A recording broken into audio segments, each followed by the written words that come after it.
An Italian court has found 23 Americans and 2 Italians guilty of kidnapping an Egyptian terror suspect in Milan 6 years ago. Now, it's the first ever conviction involving the CIA's extraordinary rendition program, which saw suspects being tortured in foreign countries. RT's Cedric Moon's been looking into this for us. Catch up with him again in our Washington studio. Hi again, Cedric. Now, just last hour, you had historian Webster Tarpley in the studio with. He had some interesting background there we all listened to. It's a big story tonight. You've got another angle on it as well now, haven't you? Kevin, absolutely. You are absolutely right. We do have another angle on it. That angle is we're talking to the defense attorney of one of the defendants on this case. And so joining me right now is Mark Zaid, who is the attorney for Sabrina D'Souza. Sabrina D'Souza, she says that she claims that she was not a part of the CIA. She was not a part of this. She's only been working for the U.S. State Department. And your contention because of that is what, Mr. Zaid? Right. The issue, she had been based there as a diplomatic representative of the United States government since 1998, first in Rome and then in Milan. And the issue is that she had diplomatic immunity and should have been protected, regardless of anything that she would have done there, which I'll say for the record, she had nothing to do with this rendition in the first place, and the Italians really had no evidence of it, notwithstanding the fact that obviously she was convicted, but that would be too detailed to get into as to why. But the bottom line for us was, not that the Italians abused their authority, but the United States failed to exercise their authority and step up and protect its own people. Okay. I believe the comment that was made by you about a day ago was that she feels as if the U.S. government had kind of stabbed her in the back. Absolutely. She was an openly designated representative of the U.S. government with full diplomatic immunity. She had certificates from not only President Clinton, but also President Bush, accrediting her to our embassy and consulate in Italy.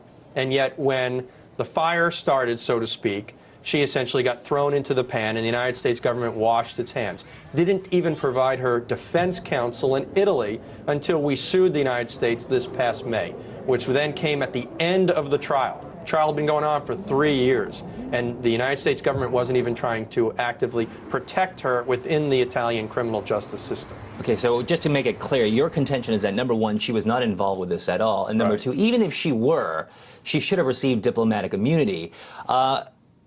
Reading a little bit about this, it seems as if some defendants in this case were granted diplomatic immunity, whereas your client was not. What's the difference? Yeah, we're actually trying to determine this on our own. Now, at least facially, the difference was that the 3 individuals, the Americans who were acquitted, were all based out of the embassy in Rome, whereas the other Americans were based elsewhere. There is a difference between diplomatic and consular immunity that would be too detailed to get into. But what is strange about this is that as far as we know, the United States government did not invoke diplomatic immunity for those 3 individuals.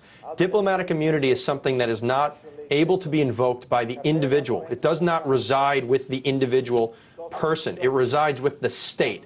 So if the United States government didn't invoke it, which is what we're suing the U.S. government to do in our case, and they say, we don't, it's our discretion, we don't have to if we don't want to, then we actually don't understand why 3 of the individuals who had factual evidence against them, according to the Italians, that they participated in planning the rendition, why they were acquitted.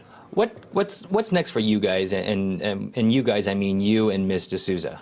Well, our lawsuit still continues, and we're actually going to amend the lawsuit to name some of the other Americans that were alleged to have been involved and convicted, as well as the CIA. Not because she's stating she was CIA, she's not stating that, but because of the conviction, she's now suffered harm because of the actions, according to the Italians, of the CIA and other individuals. And her career has been ruined, and she was serving the U.S. for all these years and wanted to continue to serve. So the U.S. government, because they've done nothing to help her, and that includes the U.S. Congress has done nothing, then the only remedy, unfortunately, we have is through the civil lawsuit. Now, will be appeal in Italy, but the appellate process in Italy takes several years. And what exactly are you seeking in this lawsuit? What do you hope to gain from all this? Well, we may be able to get additional information out there in the public. She's all for that. There's nothing that she doesn't want to be publicized, quite frankly. But civil lawsuits in the United States are about money, and she suffered harm, and that's the way to make her whole. Okay, Kevin, so once again, as I mentioned earlier, just to very complicated story. Several different angles, several different avenues could go down. But for the meantime, we'll go ahead and send it back to you in the studios. Yeah, and we bring the guests, of course, so closely connected with the top news stories of the day that you may not often see on other mainstream media. Cedric Moon for now in Washington. Thank you.